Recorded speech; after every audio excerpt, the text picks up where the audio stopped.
Praise the lord. యేసుక్రీస్తు నామంలో మీకు అందరికీ వందనాలు. మీరందరూ ఎలా ఉన్నారండి? మీరందరూ బాగున్నారా? మీరందరూ బాగుండాలని, ఆరోగ్యంగా ఉండాలని, మీరు ఎక్కడున్నా క్షేమంగా ఉండాలని మీ కొరకు అనుదినము ప్రార్థన చేస్తున్నాను. ఈ వాగ్దానము మీరు వినుచు మీ యొక్క ఆత్మీయ జీవితంలో మీరు బలపడుతున్నారని ఆశిస్తున్నాను.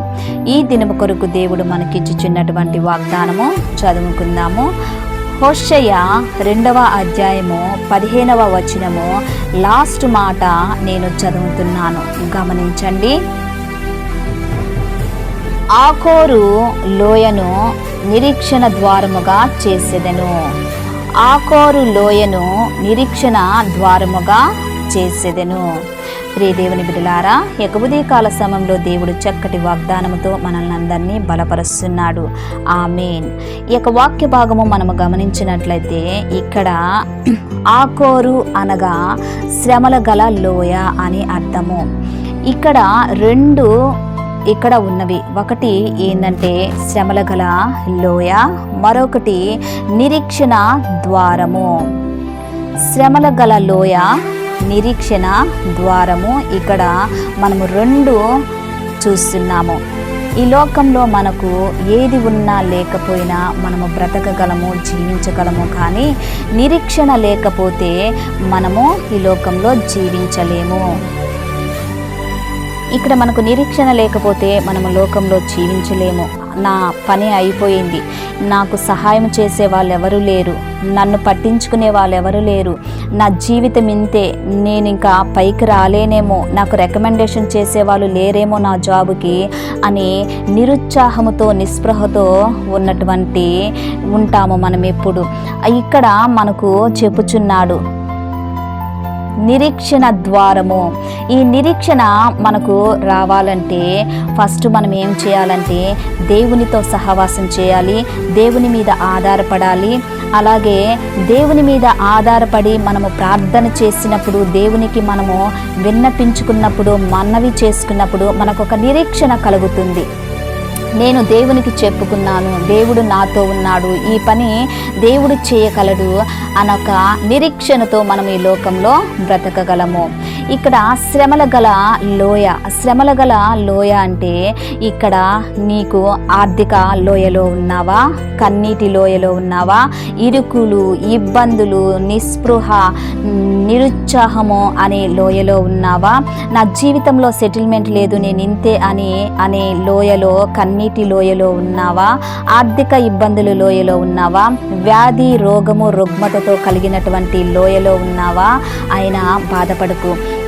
వాటినన్నిటి నుంచి నిన్ను తప్పించేది ఒక్కడే. ఆయన ఎవరంటే నజరేయుడైనటువంటి యేసుక్రీస్తు ప్రభువు మీద నువ్వు ఆధారపడి ఆయన మనవి చేసుకున్నప్పుడు, ఆయన మీద ఆధారపడినప్పుడు వీటినన్నిటి నుంచి దేవుడు, ఆ యొక్క కన్నీటి లోయలో నుంచి, ఆ శ్రమల లోయలో నుంచి దేవుడు మనకు విడుదల చేస్తాడు. దేవుడు ఆ లోయలో నుంచి మనల్ని విడుదల చేసి ఆ లోయలో నుండి మనల్ని పైకి లేవనెత్తే దేవుడు. నా జీవితం పతనం అయిపోయింది, నాకు ఇంకా నా జీవితంలో నేను దేనికి పనికిరాను అనే భావనతో ఇప్పుడు దాకా ఉన్నారా?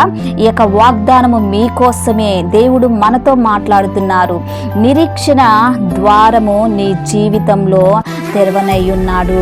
ఆ ద్వారము ఈరోజు ఈ వాగ్దానమును ఎత్తిపెట్టి ప్రార్థన చేస్తున్నప్పుడే దేవుడు మీ జీవితంలో నిరుత్సాహాన్ని దూరం చేసి నిరీక్షణ ద్వారము దేవుడు ఓపెన్ చేయనయ్యున్నాడు.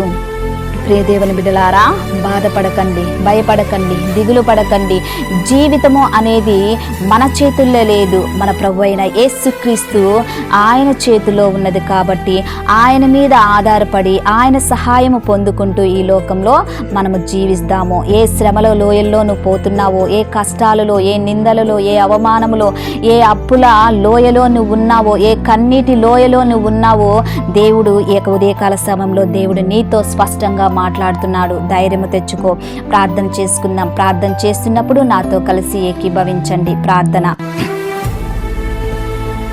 దేవా స్తోత్రం నాయన, సర్వశక్తిమంతుడా నీ కొందనాలు, జీవాధిపతి నీ కొందనాలు. ఇక ఉదయకాల సమయంలో నా తండ్రి లిల్లీస్ ఆన్లైన్ ప్రేయర్ టవర్ నుంచి నా తండ్రి మేము ప్రార్థన చేస్తుండగా మా ప్రార్థన మీరు వినమని అడుగుచున్నానయా. స్తోత్రం నాయన, ఇక ఉదయకాల సమయంలో నా తండ్రి మీరు చక్కటి వాగ్దానంతో మీరు మాతో మాట్లాడారయ్యా. శ్రమల గల లోయలో నుండి నిరీక్షణ ద్వారము కలగచేసేదని మీరు చెప్పారు మా ప్రవ్వా. నీ ప్రియ బిడ్డలు మా ప్రవ్వా వారి జీవితంలో నా తండ్రి నిరుత్సాహము, నా తండ్రి నిస్పృహ, అసమాధానము, ఆయా కన్నీటి లోయలలో, శ్రమలలో నా తండ్రి, ఆర్థిక ఇబ్బందులలో నా తండ్రి, జీవితంలో సెటిల్మెంట్ లేదని ఆయా బాధపడుచున్నారు. వారికి అందరికీ నా తండ్రి నీ నిరీక్షణ దయచేయమని అడుగుచున్నాను. ఆయా స్తోత్రం చెల్లిస్తున్నాను దేవా. ఎంతమంది ఆయా అనారోగ్యం అనే లోయలో ఉన్నారో వారికి ఆరోగ్యాన్ని దయచేయండి. ఎంతమంది ఆర్థిక ఇబ్బందుల లోయలో ఉన్నారో వారికి నా తండ్రి ఆయా సమృద్ధి అయిన దీవెన వారి కుటుంబాల మీద దయచేయమని అడుగుచున్నానయా దేవా. ఉద్యోగం లేని వారికి ఉద్యోగం దయచేయండి. ఆయా గర్భము లేని వారి అనే లోయలో, ఆయా కన్నీటి లోయలో పడుతున్నటువంటి ప్రతి స్త్రీ యొక్క గర్భమును మీరు తెరిచి వారి చక్కటి నా తండ్రి కుమారులు కుమార్తెలను మీరు దయచేయమని అడుగుచున్నాను. వివాహము కాలేనటువంటి యవనస్తులు మా ప్రభువా, వివాహము కాలేదని కన్నీటి లోయలో ఉన్నారు. వారి యొక్క జీవితంలో చక్కటి సంబంధాలు మీరు తీసుకొచ్చి ఆయా వారిని జతపరచమని, వారికి నా తండ్రి మంచి వివాహాలు మీరు జరిగించమని అడుగుచున్నాను. ఆయా స్తోత్రం నాయన. వ్యాధి బాధ రోగము రుగ్మతతో ఉన్న వారందరినీ నీ సన్నిధానానికి తీసుకొచ్చుచున్నాను. వారి శ్రమల నుండి, వారి ఆర్థిక ఇబ్బందుల నుండి విడుదల చేసి వారికి మంచి ఆయా ఆయువు, ఆరోగ్యాన్ని, శక్తి, సామర్థ్యాన్ని, ఆయా బలమును, ఆయా నీ యొక్క ఆత్మ నడిపింపును వారికి దయచేయమని అడుగుచున్నాను. ఈ దినమున ఎంతమంది మ్యారేజ్ డే, బర్త్డే జరుపుకుంటున్నారో వారికి నా తండ్రి నీ యొక్క శుభములు వారి మీద పలుకుచున్నానయా. అయా నీ ప్రియ బిడ్డలు చేయుచున్న ప్రతి పనిలోనూ అయా నీ దీవెన దయచేయండి. వారు వెళ్ళుచున్న ప్రతి మార్గములోనూ నీ కాపుదలను దయచేయమని అడుగుచున్నాను. అయా నీ ప్రియ బిడ్డలు ఏ కన్నీటి లోయలో ఉన్నారో నా తండ్రి, ఆ కన్నీటి లోయలో నుంచి వారి యొక్క ఆనందము, సంతోషముతో నిన్ను స్తుతించుటకు, గణపరచుటకు కృపను దయచేయండి. నిరీక్షణ వారికి దయచేయమని అడుగుచున్నాను. ఈ వాగ్దానము నాకు ఇచ్చాడు దేవుడు. ఆయా యొక్క వాగ్దానము ద్వారా నేను ఆయా నిరీక్షణ కలిగి నా జీవితాన్ని బాగు చేసుకుంటానని ఆయా నమ్మకాన్ని వాళ్ళకి కలగ చేయమని అడుగుచున్నాను. ప్రార్థన మీ సన్నిధానానికి చేర్చుకోమని నజరేడైనటువంటి యేసుక్రీస్తు నామములో అతి వినయముగా అడిగి వేడుకుంటున్నాను తండ్రి. Amen, amen. Praise the lord. ఛానల్ని చూస్తున్న ప్రతి ఒక్కరూ లైక్ చేయండి, షేర్ చేయండి, సబ్స్క్రైబ్ చేయండి. ఈ వీడియో చూస్తున్నారు కానీ లైక్ చేయట్లేదు. ప్రతి ఒక్కరూ లైక్ చేయండి. లైక్ చేసి దేవుని యొక్క ఆశీర్వాదాన్ని మీరు పొందుకోమని మనవి చేస్తున్నాను. మిమ్మల్ని, మీ బిడ్డల్ని, మీ కుటుంబాల్ని దేవుడు అత్యధికంగా దీవించి ఆశీర్వదించి మిమ్మల్ని బలపరచునుగాక. ఆమేన్.